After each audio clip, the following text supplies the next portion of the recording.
Let me get my do not disturb on. Hey Siri, I don't know how to do it manually. Turn on do not disturb. Turn on do not disturb. Oh my gosh. Oh, I got it. Okay, good to go.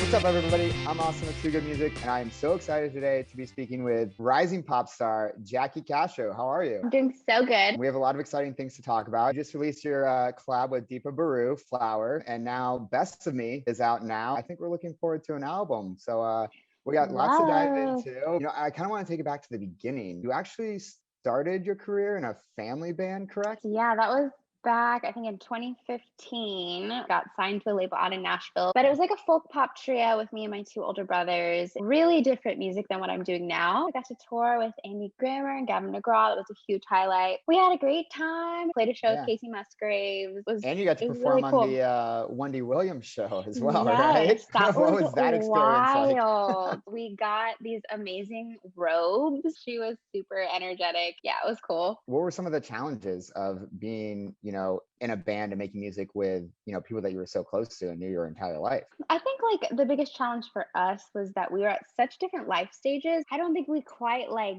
vibed in terms of writing. I'm 9 years younger than my oldest brother. One had a family. I was like in college. That was tough making music that like was true to all of us. We kind of wrote more stories in that band. I really value music being super personal. So that was kind of a struggle. I felt a little disconnected from the writing aspect of it. Also, just working with family is hard, especially in a band. Every single thing is a decision. And when you have three very different people, like it's constantly room for conflict. I think in the end, it really worked out best for all of us to let it run its course. And now I'm doing my own thing. Yeah. And how would you describe the sound kind of evolution from a singer-songwriter sound to kind of the pop, kind of like pop synth kind of sound that you're developing now? First single as Jackie Castro was You Want It, I Want It. And that was actually a song we wrote in the band when we were kind of experimenting with like, what would it be like if we went pop? It was like the light bulb went on when I heard that song for the first time. Oh, this is me. That was a song that kind of made that click. And I was like, I should be making this kind of music. Way more natural than I thought. I have really great producers that made that super easy for me. Yeah. Being in Nashville, was it kind of tough to kind of pursue kind of the pop lane? I went to Nashville because that's just where I knew anyone. And yeah, it was hard to find like who even does pop music here. It was really a lot of putting myself out there, finding the pop night. So I really had to just network. It took like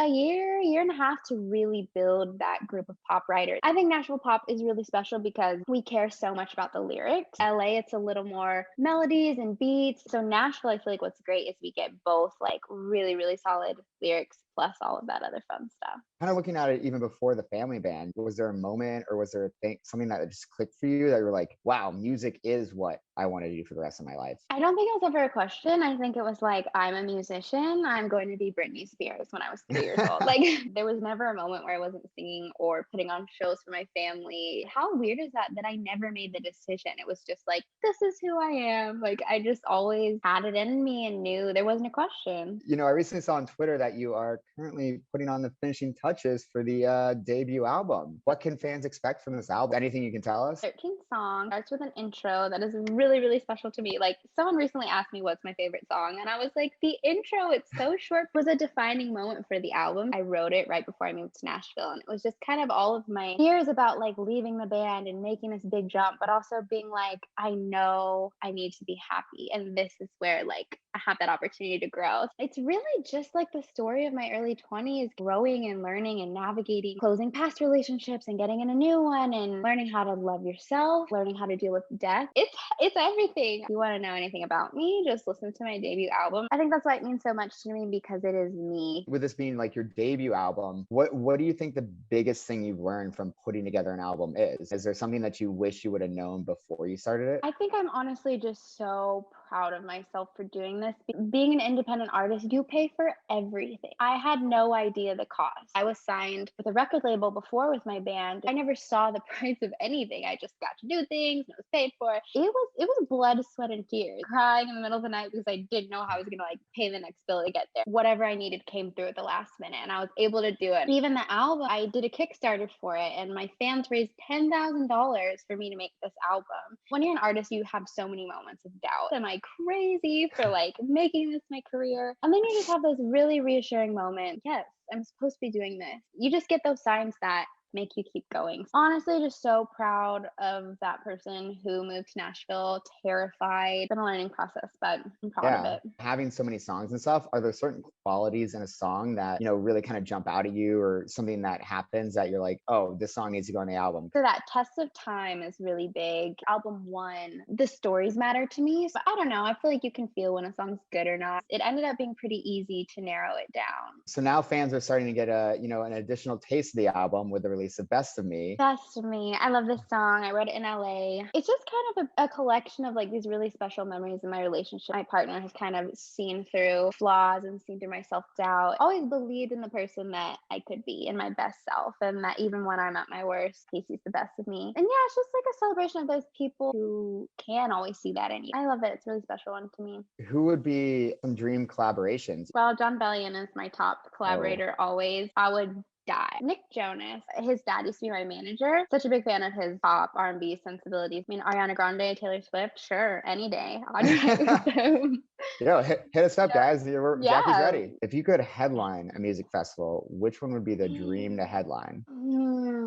It's between Coachella or ACL. ACL is just a really special one because that's where I went to college. That would be so full circle. I remember when I was in the audience for this. So you're headlining one night. Who would be dream to have headline the other two nights? Oh my gosh.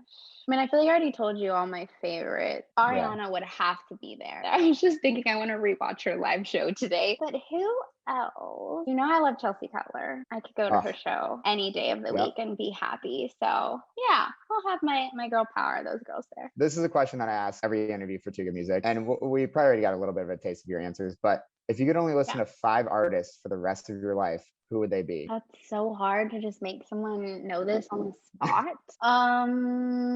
5 artists. Okay. Taylor Swift, Good one. Ariana, John Bellion. But this is where it gets tricky. I feel like, what are some bands I like? I Head in the Heart, OG, loves of mine. Maybe some singer-songwriter, like maybe like Rayla Montaigne. So I can't have only pop. We gotta have those singer-songwriters in there. Yeah, you gotta have a nice little variety. Yeah. For sure. Kind of going back to the music a little bit, you're part Colombian. How has that kind of inspired, some of your music? Could you see yourself doing like a Selena Gomez route and doing an all Spanish kind of album?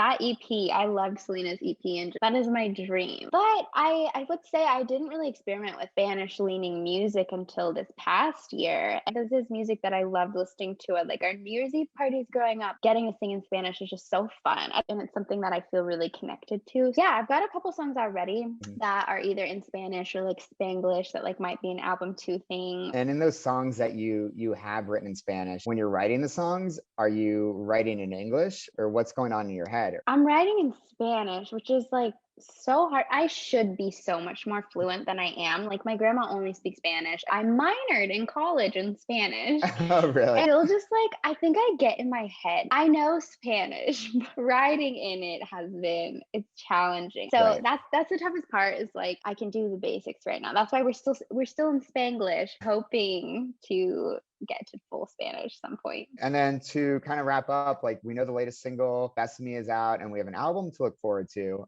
Is there anything else we can share about Jackie Castro happening in 2021? If live music really comes back, I'm like not getting my heart set on it. I'm like hoping. But if that happens, I have a very exciting show. Maybe in November. Hopefully in the next couple weeks, I'll find out if it's happening. I'm super ready to get back to touring and live shows. Thanks again, Jackie. Congrats on the release of Best of Me. And we got the debut album coming this year. Do we have any date on that? I'll tell you title? it's in June. Okay. I can't tell you the title yet. I want to explain the whole thing and what it's about when it's time. Everyone's got to look forward to June now. Thank you so much for having me. Of course. Thank you, Jackie. This was great, and great catching up with you. I always love getting to hang with you. Same.